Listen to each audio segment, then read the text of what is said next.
Hola y bienvenidos a otro episodio del podcast de Charlas Técnicas de AWS. Mi nombre es Marcia Villalba y soy Developer Advocate para AWS Serverless.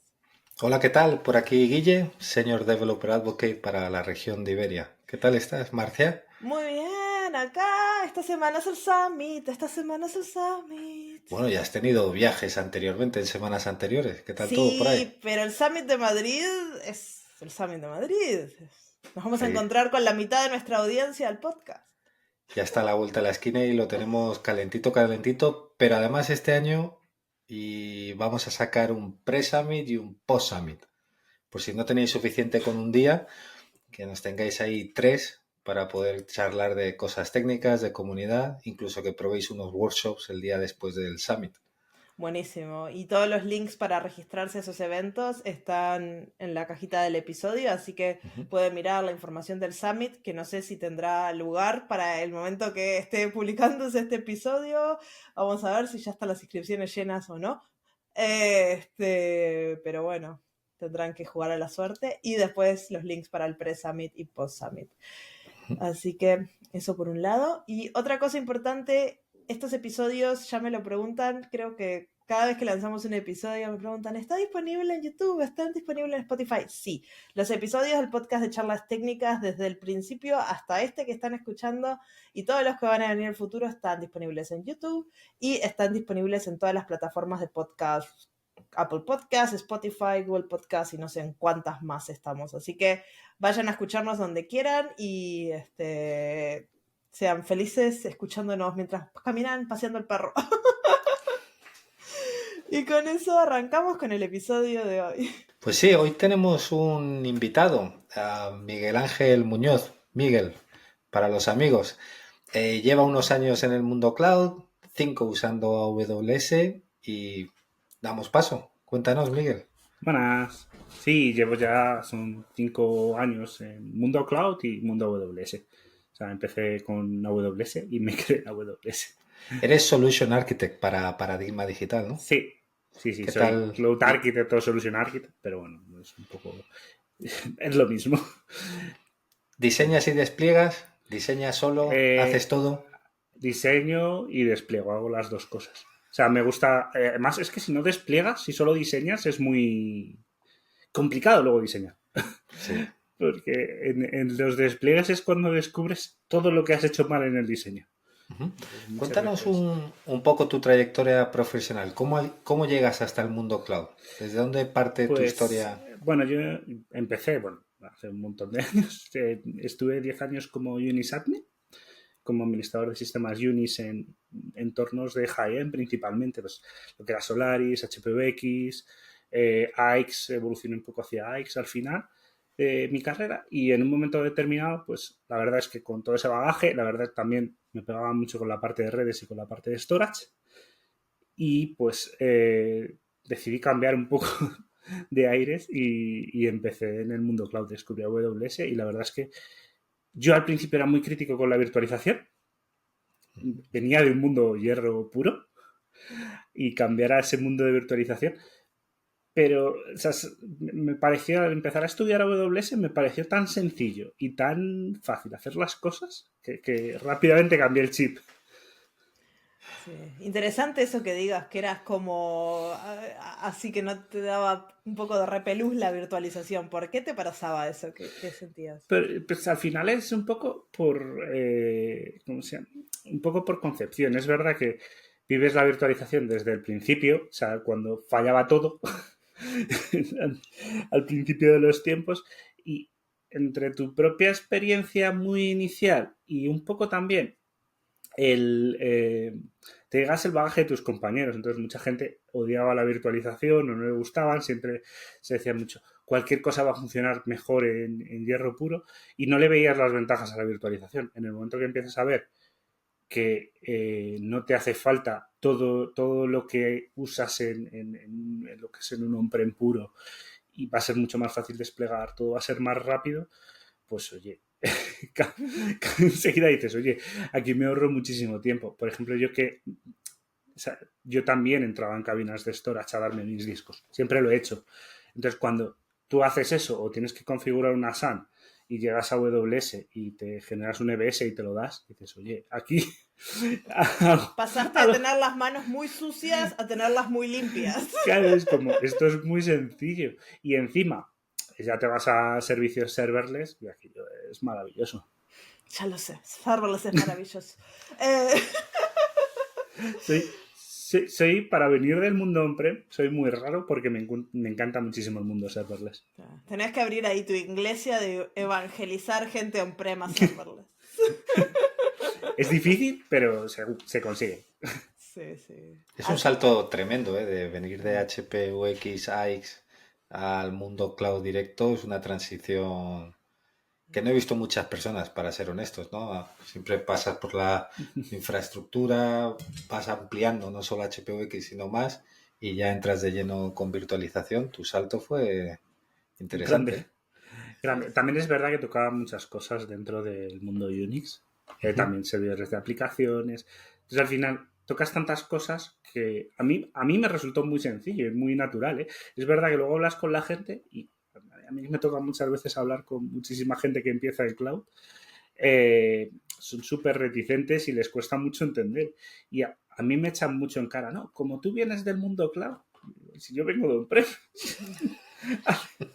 ¿Y qué consejos le darías a alguien que está como vos 5 años atrás, pero que está todavía un poco reticente a empezar? ¿O qué consejo, qué tip así? ¿Qué fue la documentación? ¿O empezar con qué?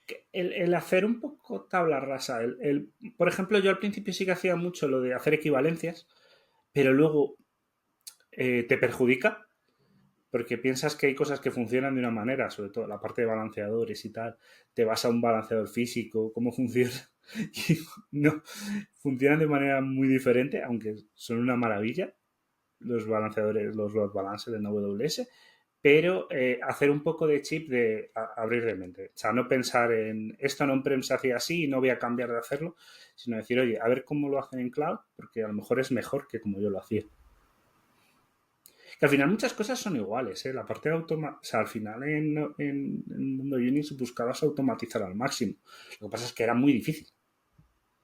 Sí. No, Bash Scripts, ahora tienes CloudFormation y otras herramientas que te ayudan. Eso es. Y si encima utilizas herramientas como Code Whisperer, ya tienes tu Sí. asistente para automatizar todo lo que tengas en... Ojalá lo hubiera tenido hace 5 años. Eso. Ahora sí que lo uso más y ojalá hace 5 años me hubiera solucionado muchísimo la vida. Sí. ¿Cómo es empezar así? ¿Cuál fue tu primer rol en la nube? Realmente entré como arquitecto, o sea que es curioso porque un poco de... O sea, yo venía del mundo Unix, es verdad que yo también hacía arquitectura en Unix.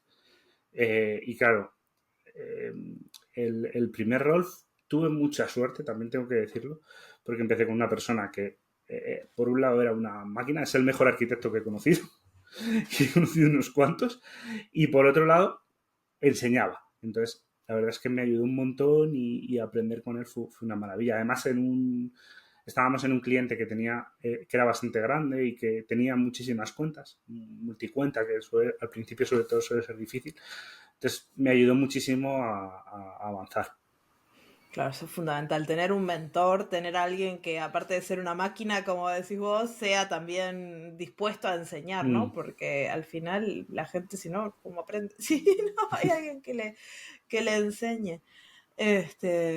Así que... Bueno, ¿y hoy de qué nos vas a hablar en esta charla? Pues hoy, bueno, últimamente a lo que más me dedico, que es a crear landing zones. Madre A mía. cómo empezar, que es, muchas veces es cómo empezar en AWS, cómo empezar cualquier compañía, cómo empezar o cómo continuar, que muchas veces es también el punto de continuar o de crecimiento. ¿Cómo definirías una landing zone? Pues... ¿O qué es para el que nos esté escuchando? Vale, un poco es la base de tu infraestructura dentro de AWS. Cómo vas a crear todas tus líneas bases, o sea, la línea base que vas a utilizar para desplegar. Es, sobre todo para mí, yo lo veo mucho como... me gusta mucho esta frase que he robado de mi último cliente, la parte de habilitar cloud para que diferentes equipos, diferentes proyectos puedan utilizarlo y, por ejemplo, sobre todo en la parte de infraestructura, no tengan limitaciones a la hora de crear ciertos elementos que vienen más del mundo on-prem o que vienen más de pura infraestructura, y que va a ser mucho más sencillo disponibilizarlos a todos los proyectos de manera centralizada. Y por otro lado, pues crear lo que serían las bases, tanto a nivel organizativo como a nivel de seguridad, como a nivel de gestión de lo que es toda tu infraestructura y todas tus cuentas, que a veces es bastante complejo. Sobre todo cuando creces mucho. Cuando tienes 3 cuentas, no suele haber muchos problemas, pero cuando tienes 100 3 ya... cuentas es muy fácil. Tenés una aplicación Development, Staging, Production, tenés 3 cuentas. Eso es. Así que acá se empiezan con 3 cuentas siempre. Eso es. Bueno, al final montas un modelo de gobierno a cómo vas a gobernar y gestionar todo lo que tienes, pero ¿por qué utilizaría yo una landing zone? Pues un poco para ayudarte en la... Primero, para no tener problemas, porque la parte de baseline de seguridad es bastante importante, ¿no? Muchas veces vas a seguir las buenas prácticas, pero también las landing zones es una manera de forzarlas, oye, no, estos son los límites, no puedes traspasarlos, no puedes publicar, no sé, un bucket AS3, que es algo horrible. No siempre, hay veces que es necesario, pero por norma general suele ser algo que se tiende a evitar. Y muchas veces el no preocuparte de cierta infraestructura, por ejemplo, una conectividad con on-prem. Si estás trabajando en un modelo híbrido, la conectividad con on-prem, generarte una conectividad con on-prem es un dolor muy grande. Y sobre todo, si vienes más del mundo de desarrollo, pensar en toda la parte de comunicaciones suele ser bastante compleja. Si toda esa parte te viene dada, ya te has ahorrado esa parte. Básicamente estas cuentas que genera la landing zone ya vienen con todo lo difícil hecho para que los desarrolladores puedan hacer su trabajo y sean felices. Eso, sí, efectivamente, habilitarles el cloud.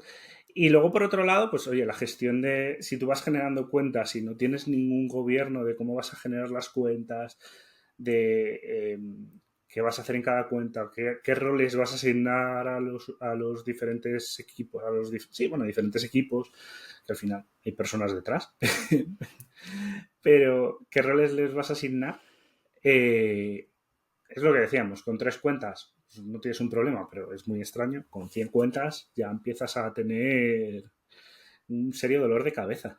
¿Pero recomendarías independientemente del tamaño de la compañía? O, oye, no, esto es solo para cuentas donde vamos a empezar a hablar de un volumen. El tamaño de la landing, a mí me gusta mucho hacerla por módulos, dividirlas en pequeños módulos, porque así puedes crecer o decrecer, o empezar por algo muy sencillo y luego ir añadiendo módulos o cosas que a lo mejor al principio a lo mejor hay servicios de seguridad que no te interesa usar, que para mí tienes que usar todos esto.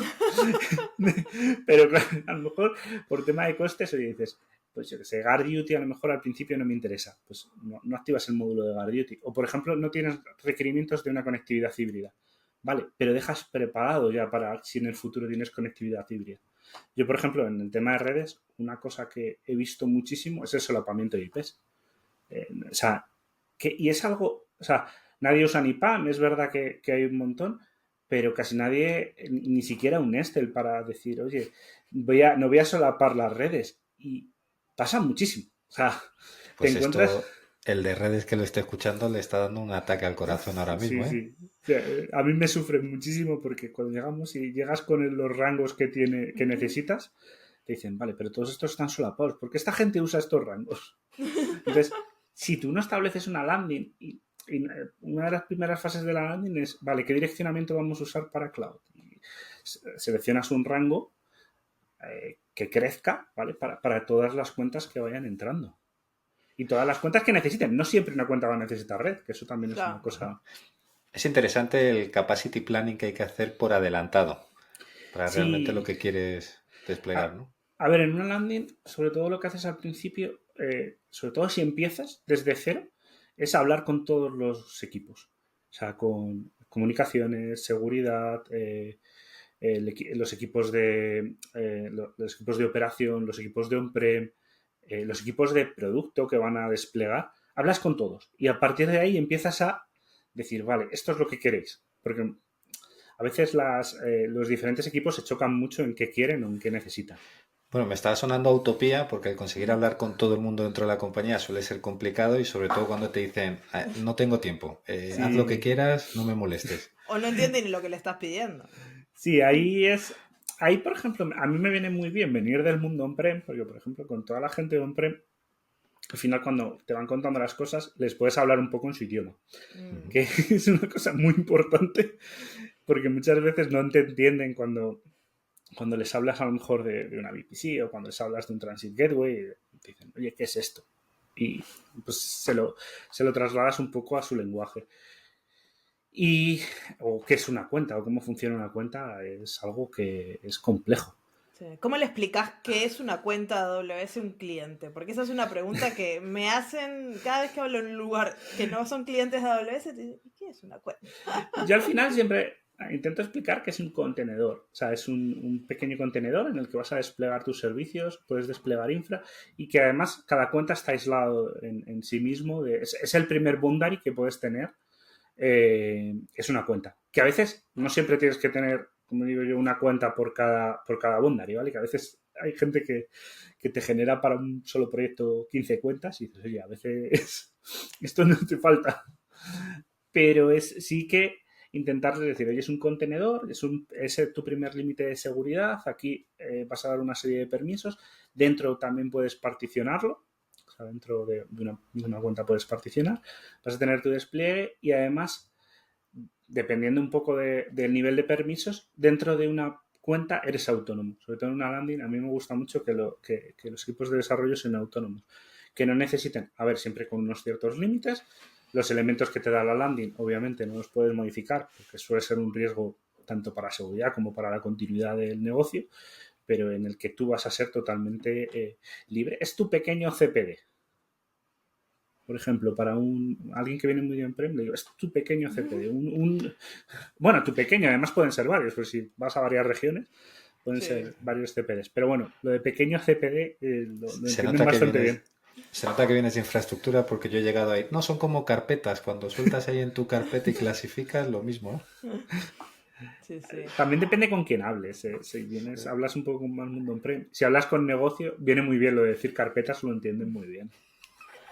Y es normal que las organizaciones empiecen en una landing zone sin ninguna cuenta AWS. Es como, hola, vamos a empezar a usar AWS, creamos una landing zone. Capaz si trabajan con consultores como contigo, si están haciendo una migración o algo, sí, pero sí. Algunos son muy previsores y si a lo mejor han empezado, esto a mí me ha pasado que han empezado con algún otro cloud y dicen vamos a empezar con AWS y vamos a empezar de principio bien, suele ser cuando entras en una landing zone de inicio. Lo normal es que no. Lo normal es que haya cuentas ya generadas y además tengas que importarlas en la landing y bueno, cuesta.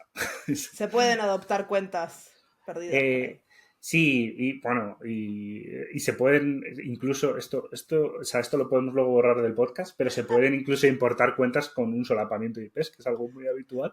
Es un arco de iglesia muy grande, pero suele ser a ver, lo habitual es que la gente haya desplegado y que tengan 20, 30 cuentas mínimo, mínimo, ¿eh? Hay veces que muchas más y que hayan empezado, porque además eh, también existe una cosa que es que muchas veces se utiliza el cloud porque, bueno, en on-prem te limitan mucho y hay gente que contrata el cloud para empezar a desplegar y luego cuando entras en una organización tienes que descubrir todas las cuentas que hay generadas en la organización y a veces es bastante alucinante la cantidad de cuentas que hay porque dicen, no, si no trabajamos en AWS y te encuentras 40 cuentas.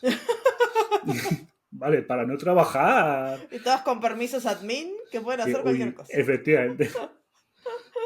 Ay, ay, ay. Mientras no usen la root account, que también me ha pasado para, Seguramente.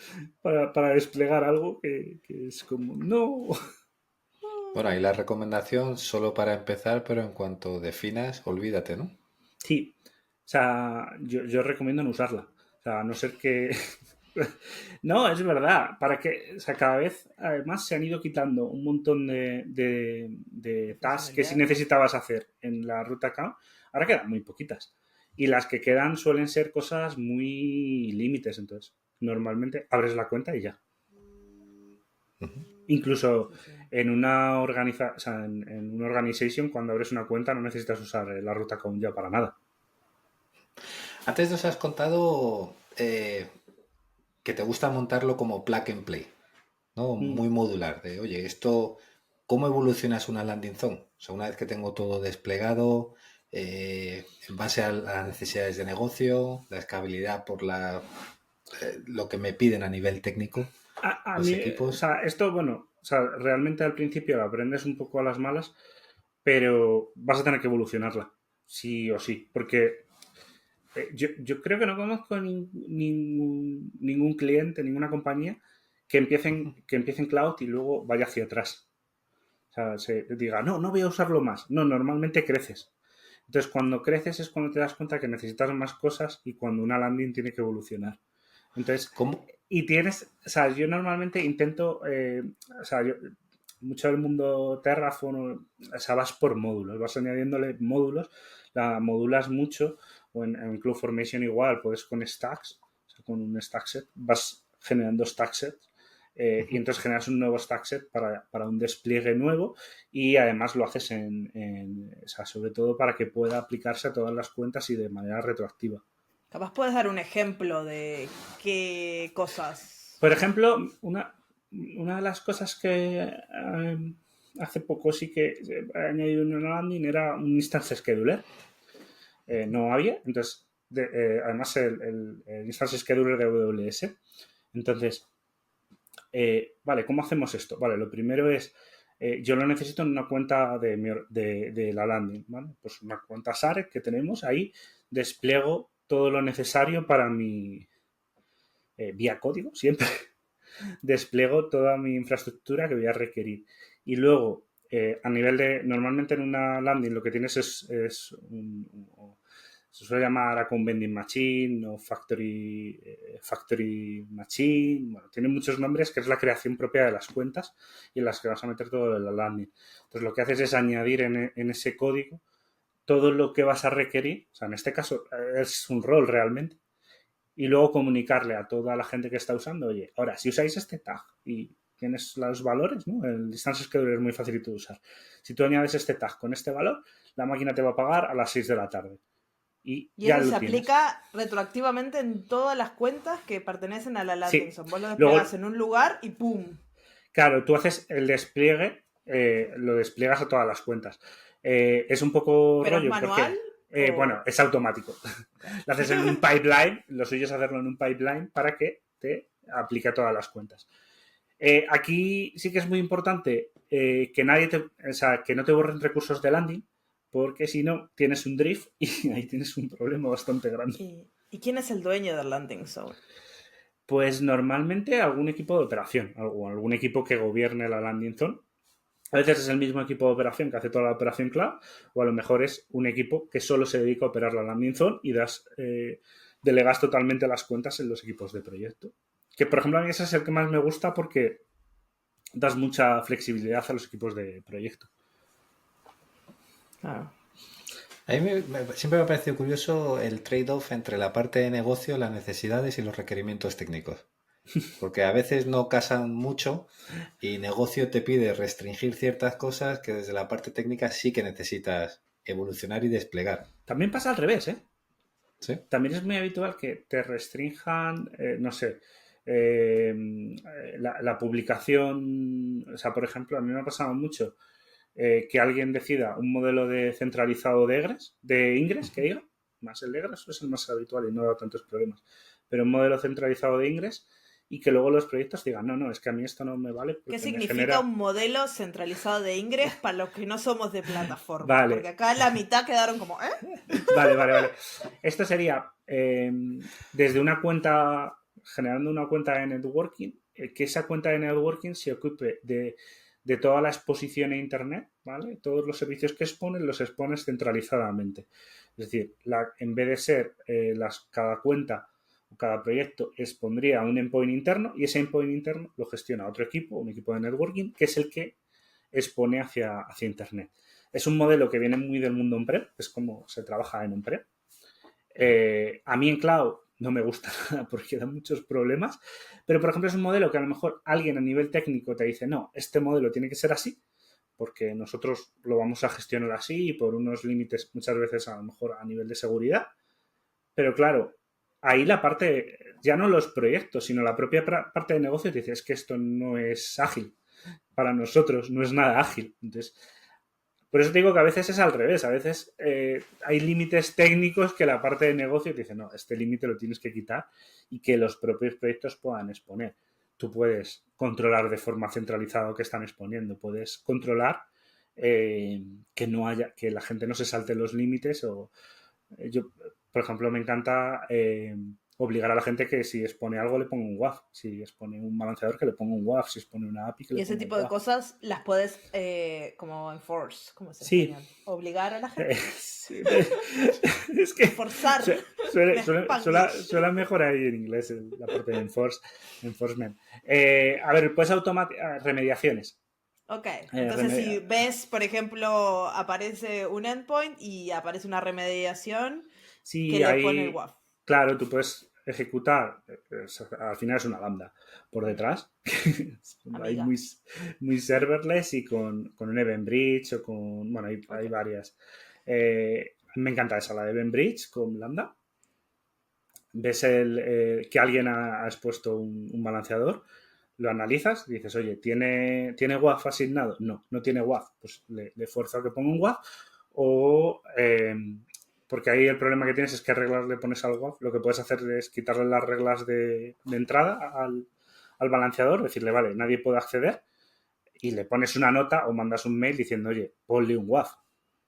Por favor, ponle un WAF. Y volviendo al tema de Lambda y Event Bridge, porque esto me gusta, porque mucha gente de infraestructura, cuando hablo con ellos, no le ven el uso a esto.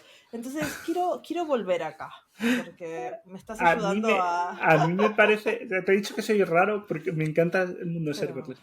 A mí me parece que CloudTrail con Event Bridge y con lambdas es maravilloso para Así toda la parte de remediaciones. Analizando CloudTrail y cuando aparece un evento de CloudTrail que te interesa, activa una regla y... A veces lo hago así, a veces lo hacemos con config, que config depende del tiempo de desarrollo, porque en el caso de hacerlo con CloudTrail requieres más tiempo. Lo que pasa es que es hiper económico, porque o sea, pagas el evento, o sea, lo que estás pagando realmente es lo lambda, las ejecuciones de lambda. Y es súper sencillo. A mí, Event Bridge, es verdad que la primera vez que lo ves y vienes de infraestructura dices que es un bus de eventos. ¿Qué es esto? Mágico. ¿Qué es esto? Pero a ver, a mí me parece maravilloso. Me parece que puedes automatizar con CloudTrail una cantidad de cosas brutal. Puedes absolutamente evaluar todo lo que están haciendo los equipos de proyecto y ayudarles, porque en este caso es ayudarles a que no hagan algo que dejar una aplicación vulnerable. Entonces, a mí me parece, para la parte de seguridad, me parece maravilloso. Y es que es sencillo. Una vez que, a ver, la primera regla que me hice en Event Bridge para esto fue horrible, porque hasta que encontré el macheo con CloudTrail, yo me iba a leer CloudTrail y no, tienes que leer el evento, el nombre, el source del evento, y hasta que te aprendes los nombres de evento del API, pero que eso al final es buscarlo. Práctica. No. Y en el momento que haces dos, las siguientes salen súper rápido. Tengo que hacer un video en YouTube, así ya no lo tenés que buscar. Pero me gustó este caso de uso para todos mis amigos de infra que no le dan valor a esto. A mí es al revés. Yo, o sea, empecé a utilizarlo, no me acuerdo muy bien por qué fue. Es verdad que me veo muchísimos vídeos de general de AWS, tuyos me he visto un montón. Entonces, pero esto fue como, oye, ¿y si yo puedo capturar CloudTrail? ¿Cómo? O sea, aquí viene mucho en mi fase de cómo funciona config. Config funciona así. Entonces dije, uy, pues lo puedo hacer. Es más, antes lo hacía con las CloudWatch Rules antes de Event Bridge. Lo que pasa es que Event Bridge ya es maravilloso, me parece. Y ahora te tengo un secreto de un servicio que a Infra le gusta mucho, que es el Event Bridge Scheduler. Si no lo conoces, que te permite esquedulear cualquier tarea en AW. Sí. Me parece, o sea, igual, también tengo muchas tareas que al final es como, vale, esta tarea a tal hora o tal día Por eso, porque eso o es solo los muy lunes. común en infra, el poner, hay que hacer esto los lunes a las 3 de la tarde. A ver, yo al final me vine del mundo infra, pero enseguida me convertí a cloud. Al final no solo he hecho proyectos de landing, he hecho un poco... sé un poco de todo y un poco de nada, porque al final he participado en demasiados proyectos. Entonces, desde proyectos de serverless, proyectos de data, proyectos más de infra más habituales, de migrar algo que era muy on-prem al mundo cloud o incluso modernizar algo que venía del mundo on-prem más a una aplicación cloud native. O sea que también me ha tocado. Una pregunta que tengo sobre los landing zones, porque he hablado con varias organizaciones que hacen, por ejemplo, multitenant o que son aplicaciones SaaS, ¿no? Que ofrecen software as a service. Y me han contado cómo montan sus organizaciones. A veces decís, ah, qué bonito, y a veces decís, Cuesta mucho. ¿cómo le recomendarías a una empresa que vende su software a otras empresas y que no quiere que esas empresas se conozcan y se toquen y esté todo individualizado, pero a la vez lo quieren gestionar todo? A ver, lo que no les recomendaría es irse a múltiples organizaciones. Nunca. Porque es horrible. Gestionar una organización es complejo. Gestionar 30 es pegarte un tiro en el pie. Literalmente.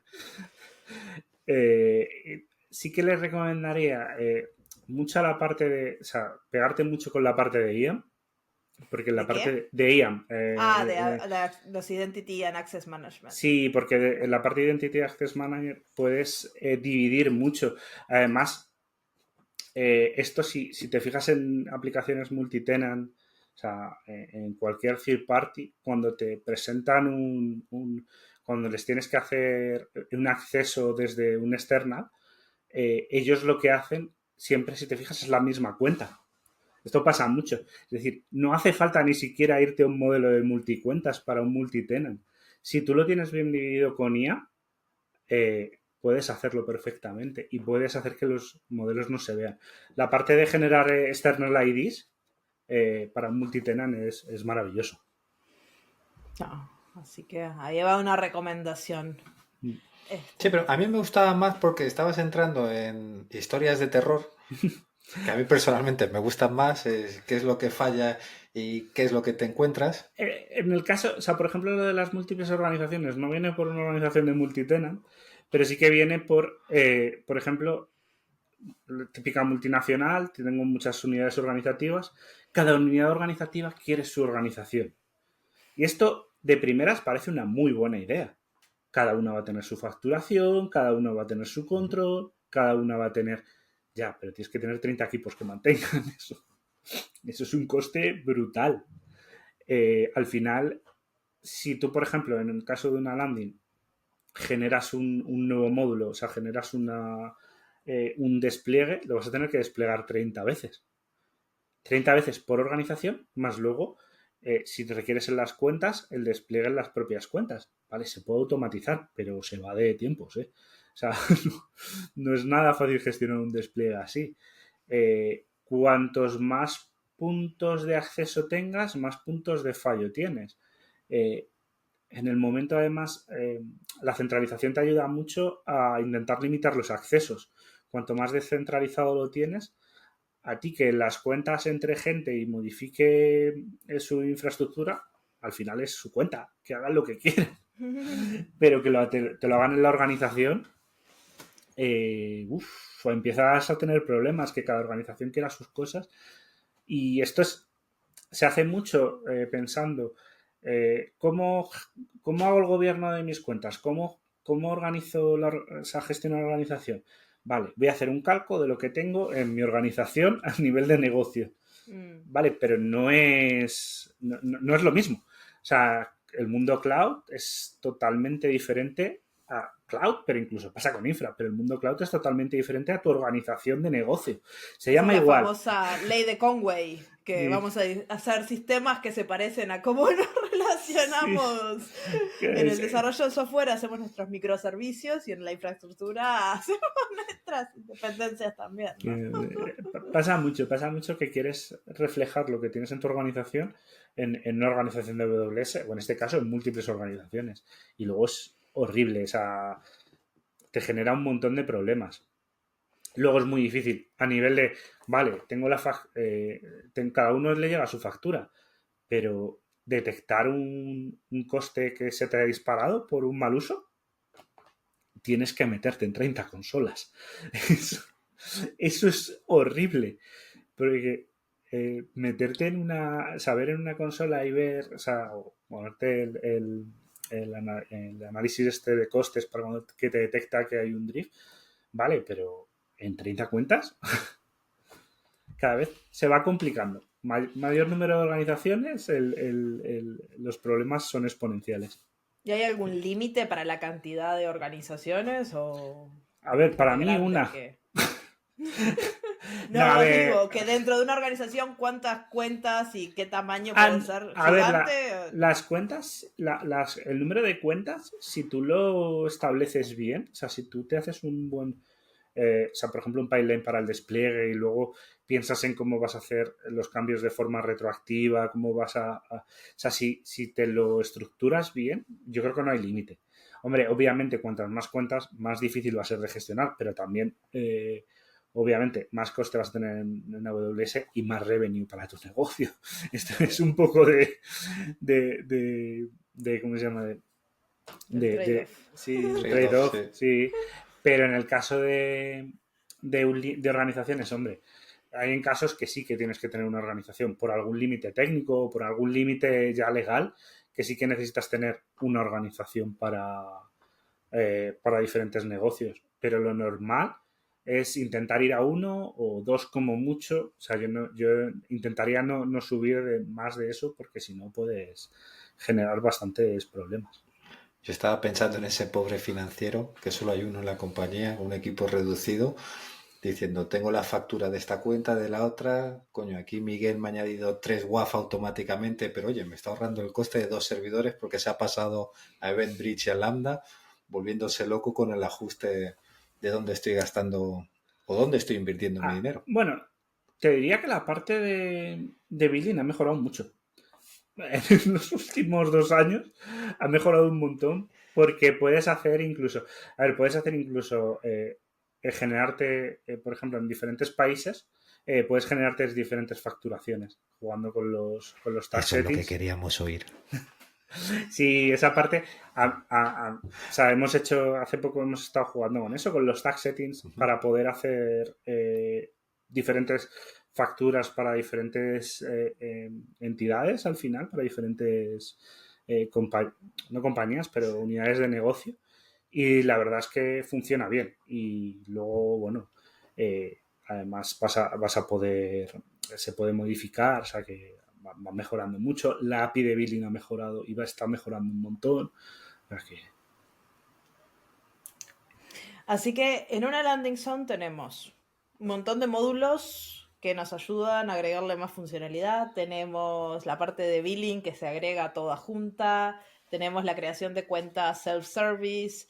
Tenemos la gestión de las redes. Y mencionaste la seguridad. Me gustaría entrar un poquito más en detalles de la seguridad, porque la seguridad suele ser una de las cosas donde la gente cuando crea su cuenta se olvida.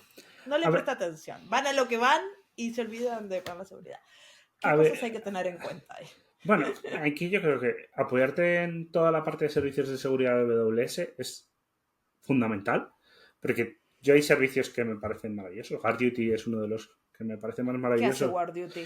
GuardDuty es detección inteligente de amenazas y básicamente lo que lees todos tus logs dentro de la cuenta, CloudTrail, Route 53, incluso te puede llegar a leer logs de DKS y de EBS, y en función de todos esos datos, que son una cantidad de datos ingente en un montón de cuentas, AWS con inteligencia artificial es capaz de relacionarlo con eventos de seguridad. El más habitual, por desgracia, suele ser el que alguien te ha robado una API key, ha levantado una máquina y se ha puesto a minar.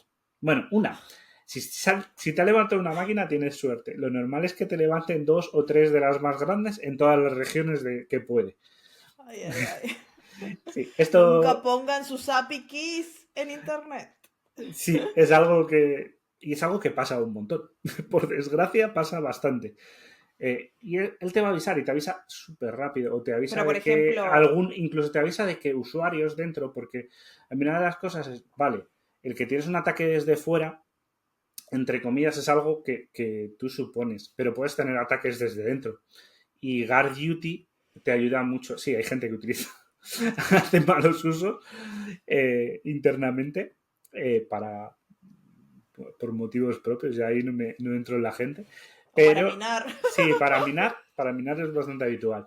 Y en este caso, AWS con Guard Duty es capaz de avisarte, además te avisa bastante rápido en el momento que detecta cualquier tendencia. Te envía el aviso, o sea, esto es al final es un finding lo que encuentra y te dice, en esta cuenta posiblemente esté pasando esto. Y suelen acertar. Además hay que tener en cuenta que, claro, esto tú dices, vale, esto lo puedo montar yo, ya, pero tú la cantidad de datos que ingestas no tiene nada que ver con el número de cuentas de AWS. No, claro. Bueno, ahí entramos en la parte de IAM, ¿no? De cuando defines los roles y el Access Analyzer. Sí, aquí el problema, o sea, IAM es hiper complejo y hay que definir muy bien los roles. El problema es cuando te vas a roles muy custom, tienes un problema, tienes un overhead muy grande porque necesitas muchísimo tiempo para definir bien los roles, pero que es algo que debes de hacer. ¿Qué pasa? La mayoría de la gente al final intenta poner roles muy amplios y eso es un problema porque al final mucha gente tiene muchos permisos y puede hacer un montón de cosas. Hombre, dentro de roles, la verdad es que si te pones, se pueden hacer maravillas. El Access Analyzer a mí me parece una maravilla porque te dice, oye, estos usuarios tienen roles excedidos, redúcelos y te ayuda un montón a reducir roles para que no puedan hacer cosas que no deben. O que no deben, incluso que a veces no quieren. Porque muchas veces estás dando, no sé, un permiso en un servicio que no van a utilizar y resulta que alguien por error entra en el servicio, lo levanta y tienes un coste extra. Sí, un SageMaker ahí 800 euros por mes porque levantaron algo, no saben ni cómo usarlo, ni cómo prenderlo, ni cómo apagarlo. Y ahí quedó porque hicieron un clic en el lugar equivocado. Sí. Me pasó. Bueno, pasa un montón de veces.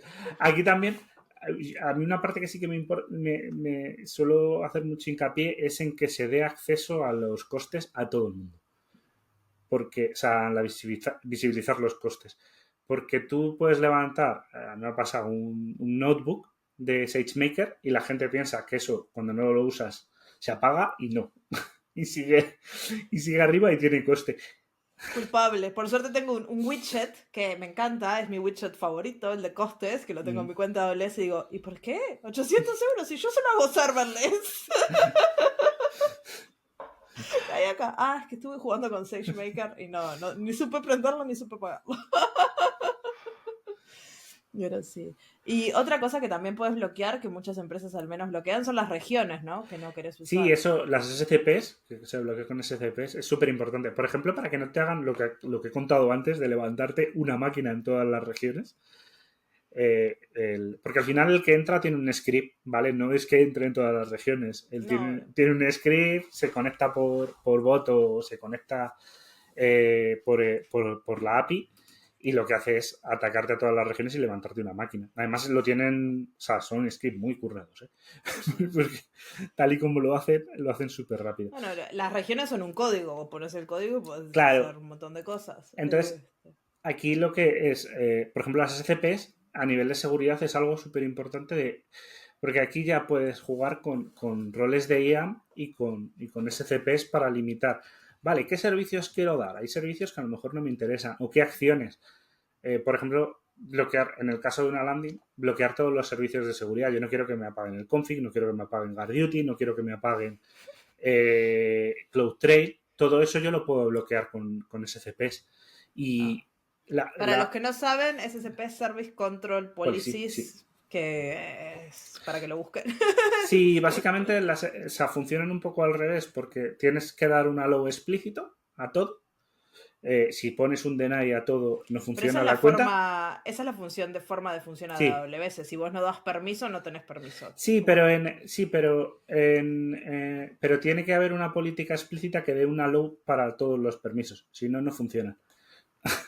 Pero eso es como cuando te creas un usuario. Si no le das Sí, permiso a admin, le tenés que dar o permiso a admin o permiso de exacto sí, lo que querés hacer. sí. Lo que pasa es que si tú no tienes una SCP, la SCP primaria, la que siempre viene en las cuentas, es un all a todo.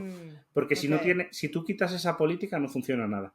Es decir, si tú quieres que un servicio funcione, todo, tienes que decirle que la SCP funcione, porque luego ningún usuario puede saltarse una SCP, ni siquiera roles, ni nada, solamente la root account se puede saltar las Entonces, SCPs.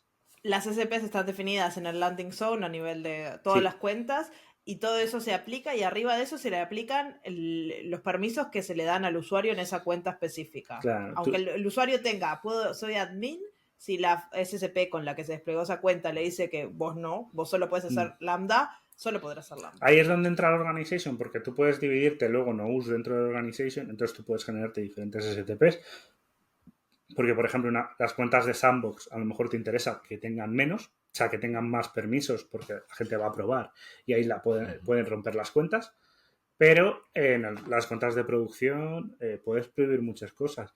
Hay gente que pone SCPs, por ejemplo, para que no se pueda acceder a la consola en producción. Básicamente para que todo el mundo haga despliegue vía código. Infraestructura como código, claro.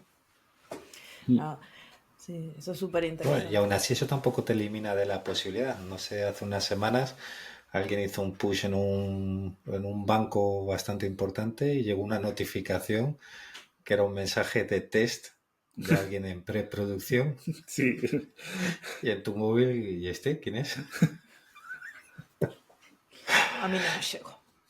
Pues hay otro tema interesante ahí, que son la parte de los appliances, ¿no? Cómo los integras dentro de la parte de seguridad.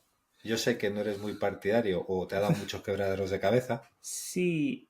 A ver, el problema que yo tengo con los appliances, tanto en la parte de networking como en la parte de seguridad, en las dos. ¿Qué es eso, appliance? Appliance, bueno, al final es una máquina con un software normalmente de un third party para pues hacer alguna acción, o bien temas de firewall, temas de inspección, ¿no? Toda la parte de PIDS, toda la parte de a lo mejor de anti-spam, suelen ser appliance también. O sea, hay un montón de tipos y en la parte de seguridad, pues a lo mejor toda la parte de un SIEM también lo puedes integrar como una appliance. ¿Cuál es el problema? Que son máquinas. O sea, empezamos con el problema de que son máquinas, que no es serverless. No escalan. Y en muchos casos, a mí el problema que tengo es, por ejemplo, en la parte de firewall, muchas veces el escalado dicen, sí, escala, pero tarda 5 minutos. Dices, en networking 5 minutos es mucho. Sí. Y 5 minutos de una caída es algo brutal. Entonces, claro, empiezas aquí con... luego lo tienes que gestionar, tienes que saber a alguien que lo gestione. Luego muchas veces integrarlos siempre vas a un modelo centralizado en el que alguien tiene que hacer una acción. No suelen poderse automatizar acciones de... ¿Quieres poner una aplicación a internet en un firewall? Pues tiene que entrar alguien y darte permisos, o sea, y exponer la aplicación. No existe un botón y te doy eso. Entonces, muchas veces, por ejemplo, con todo lo que es infraestructura como código, se pega una appliance o porque son modelos que vienen más del mundo on-prem. Que hay veces que lo necesitas, porque, por ejemplo, si necesitas IDS, que es inspección de paquetes, o sea, vas a necesitar una appliance para mandarles todo, o sea, para que pase todo tu tráfico. Pero sí que puedes integrarlo en un modelo más nativo dentro de cloud. O sea, más nativo Sí, dentro de necesitas AWS. especialización de la gente porque son fabricantes específicos. De hecho, yo recuerdo uno de seguridad on-prem hace muchos años que para actualizar el firewall le dabas al botón y te lo reiniciaba. Y daba igual que estuviera en producción que no, que es que aquello era un bug y se reiniciaba automáticamente. Sí, además muchas veces necesitas por ejemplo, una subida de firewall necesitas al propio fabricante, ¿eh? Y a veces es un dolor el hacer cualquier acción. Y claro, encima, como es un elemento muy centralizado, afectas a todo tu infraestructura. Entonces, es algo que viene mucho de la infraestructura de on-prem y que se tiende a traer a cloud porque vienes de infraestructura on-prem, pero no siempre o en muchas veces mi preferencia es usar servicios porque el servicio es escalable. O sea, lo primero para mí, que siempre te dicen, ¿por qué prefieres usar un servicio? Muchas veces parece que te paga AWS. No, pero es que lo primero es que un servicio gestionado no lo tengo que gestionar. Va a escalar solo, va a actualizarse solo, sin necesidad de que yo haga absolutamente nada. Entonces, me da una serie de ventajas que, por ejemplo, una appliance no me las da. Obvio, mucho más sencillo. Yo recuerdo desplegando tabs, inspectores, bueno, inspectores se dice en castellano, para análisis de tráfico, que era en línea, y para meterlos en línea en backbones de red, habría que liarla de Dios en la planificación. Para lo metemos esta noche, tráfico enrutado por los otros enlaces, lo vuelves a poner y ahora con un virtual tab te lo colocas, leo la información, analizo tranquilamente y no tengo todos esos quebraderos de cabeza de planificación y posibles fallos, ¿eh? Sí, es que al final lo bueno de un servicio gestionado es que te olvidas, entre comillas, te olvidas de él. Sabes que se va a actualizar, sabes que va a tener las últimas mejoras. Si hay una vulnerabilidad, yo esto... me acuerdo que estuve viendo la sesión en el remake que estuvieron hablando de ¿cómo se llamaba? Log4Share. De Log4Share. O sea, la respuesta o cómo se respondía, y yo la viví en vivo. Carne viva. Estaba además de vacaciones cuando empezó y sí, luego cuando volví sufrí todo lo que había y realmente era como en un día ya estaba, entre comillas, resuelto, ¿vale? Ya estaba el workaround hecho. Ya no había ningún problema. Lo que hicieron fue deshabilitar una clase. Y deshabilitando esa clase, básicamente en AWS se solucionaron todos. Y eso se empezó a hacer en todos los servicios. Tú no necesitabas, en todos los servicios gestionados, no necesitabas hacer nada. ¿Cuál fue el problema? Todos los servicios que eran IaaS puro. En todos los servicios de IaaS hubo que irse actualizando. Yo en el cliente que estaba tuvimos mucha suerte porque usábamos System Manager y usamos Patch Manager para parchear todo y fue una auténtica maravilla, pero por ejemplo sabemos que en on-prem se tardó muchísimo más en actualizar porque tenían que ir a mano y tenían que ir porque sí tenían automatización pero no les funcionaba muy bien. Entonces claro, cuando tienes que parchear 200, 300 servidores y además en ese caso que hubo que parchearlas como 15 veces porque nadie daba con la tecla. Sí. Una cosa que todo lo que me contaste me hace acordar una historia que he hablado con varias empresas, ¿no? Que tienen lo que llaman no sé, serverless first, se le llaman, que generalmente tienen un equipo de plataforma que se encarga de crear como todos estos guardrails, como seguridad, para que los equipos después puedan hacer lo que quieren, pero dentro de las cosas que quieren no pueden, por ejemplo, desplegar una máquina de S2 o cosas por el estilo. Entonces tienen un montón de libertades, pero a su vez tienen una caja de acción limitada, ¿no? Y les da mucha seguridad a los desarrolladores y mucha confianza a la gente de plataforma que no tiene que andar gestionando todo manualmente, ¿no? Y me parece que están usando lo que me estás contando, porque claro, yo no soy de infraestructura, entonces sí, no les pregunté todo al final es un poco la guía. O sea, los equipos de plataforma, al final Landing Zone no deja de ser una plataforma. Y además, realmente es una plataforma de servicios. O sea, tú lo que le estás dando, en este caso, a los equipos de desarrollo es una plataforma sobre la que desplegar. Aquí está muy bien por lo que dices. Les das mucha libertad, pero a su vez una libertad, entre comillas, falsa. No es falsa, pero es una libertad muy limitada. Es una libertad en la que no van a poder hacer ciertas acciones que es un problema para la compañía. Pero eso es como cuando le decís a tu niño de 3 años, vos podés vestirte como quieras, le das toda la libertad del mundo, pero para vestirse, para cruzar la calle vamos de la mano. Eso es, sí, eso es una buena analogía. La libertad dónde va. Y eso ayuda, como le ayuda a los niños de 5 años a crecer como personas y sentirse confiados, les ayuda a los desarrolladores a sentirse confiados, a empoderarse para poder hacer sus aplicaciones, experimentar, sabiendo que están en un lugar seguro donde mañana no les va a caer una factura ni les va a caer una bomba nuclear. Yo siempre digo que ojalá no existiera poner guardrails. O sea, ojalá pudieras decir, oye, desplegar lo que queráis, que no va a haber ningún problema, nada va a fallar, pero siempre va a fallar algo, siempre va a haber algún error. O sea, equivocarnos es humano. O sea, si no nos equivocamos, o sea, a todos nos pasa que te has olvidado de algo o que hay algo que has hecho mal. Entonces, cuanto más automatices y más limites esa parte de no poder equivocarte, ¿vale? Que si te equivocas, alguien levante la mano y diga, oye, te has equivocado. Ahí es un automatismo el que dice, oye, te has equivocado. Esto lo estás haciendo mal. Y listo. Y listo. Y que es rápido, aparte, porque un automatismo se da cuenta enseguida. Sí. Entonces, la cantidad de tiempo de capaz se dio cuenta en dev, ni siquiera llegaste a staging y ya lo arreglaste y seguís adelante. Entonces vas aprendiendo a medida que te vas equivocando, ¿no? ¿Y qué pasa cuando el equipo de plataforma se equivoca? ¿Te has equivocado alguna vez armando un landing zone? Uf. Yo creo que siempre tienes algún error, levantas algún... A ver, además es muy fácil generar costes porque todo lo que es, o sea, interconexiones y tal son caras, o sea, no es nada barato. Pero sí, por ejemplo, te puede pasar dejar sin enrutamiento porque hagas una ruta mal, en la parte de networking, en la parte de seguridad, aplicar las SDPs y olvidarte de... O sea, generarlas y olvidarte de aplicarlas no en una cuenta, sino en toda la organización, porque por lo que sea, tú en el código has generado las SDPs y se te ha olvidado tacharlas. Pero esto es una cosa de, ¿y por qué no funcionan las SDPs? Y te vas al código y dices, pero bueno, ¿y por qué no las ataché? Sí.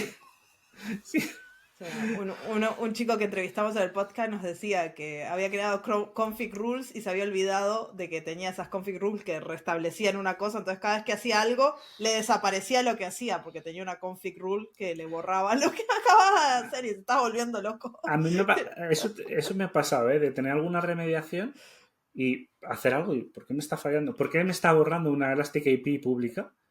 ¿Y por qué me la borra? ¿Y por qué me la borra? Y era... Vale, es que me la está borrando porque hay una remediación que borra esto.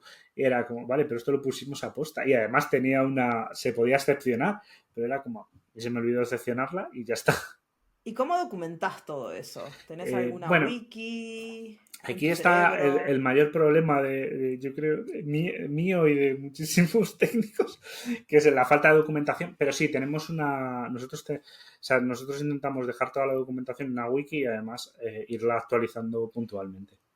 Y una cosa que hacemos es preguntar a la gente que utiliza la landing que nos diga qué falla. O sea, qué falla, qué preguntas tienen ellos.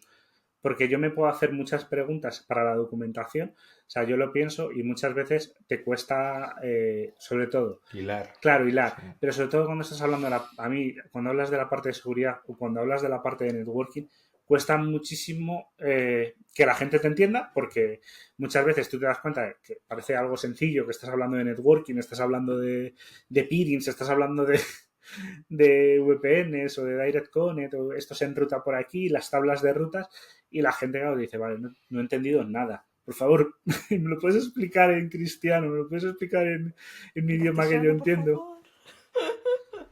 Sí, depende de con quién hables, porque si hablas con gente como yo, te puedo... A ver, yo ya aprendí que toca hacer preguntas, pero mi yo de hace 10 años te hubiera mirado y te hubiera dicho... Pasa mucho, ¿eh? Pasa mucho que Para los que nos escuchan el podcast, estaba sintiendo con la cabeza. Pasa mucho, hay gente que te dice, ¿lo has entendido? Sí. Y llega y dice, oye, es que no puedo hacer esto. No, te he explicado que no puedes levantar en esta VPC, no sé, algo, o esta VPC no es enrutable. Y dice, es que no lo había entendido. Ay.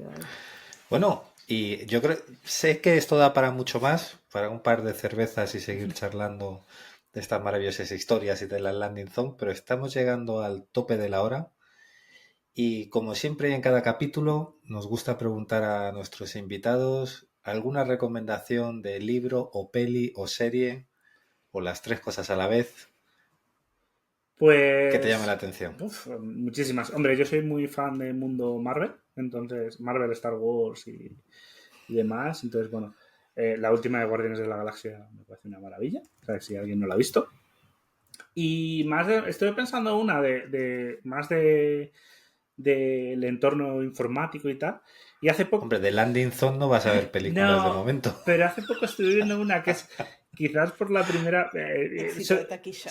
no por buena, porque es muy mala, que es Hackers creo que es 1994, que es Angelina Jolie hiper joven. Ajá. Es una peli de, bueno, sabes, de hackers y tal, pero mola verla con sabiendo informática, porque yo la vi en su día, era un criajo cuando la vi, y ahora verla de lo que hablan, la verdad es que es bastante gracioso, porque en alguna cosa sí aciertan, pero en la mayoría están bastante equivocados. La línea de comando, ¿no? Y está haciendo simplemente un update, un Sí, sí, download, sí. y dices... "Oh". Bueno, esta es brutal, ¿eh? Porque tiene un virus, lanzan un gusano, un virus de gusano, un worm, y claro, lo pintan físicamente como si fuera un gusano dentro de los sistemas. Entonces es bastante gracioso. O sea, a mí me parece una película que, sabiendo informática, verla ahora es bastante curiosa y bastante entretenida. Te vas a reír. Obviamente hay que entender el contexto de la película, pero la verdad es que mola bastante Pelis de revisitarla. cringe. Sí, Genial. Así que bueno, con eso te agradecemos, Miguel, por haber venido y habernos contado todas estas historias. A la gente le encantan las historias y multicuenta, Landing Zone, Control Tower, son temas que yo creo que a la audiencia le gusta porque cada vez que ponemos un episodio lo escuchan y lo escuchan.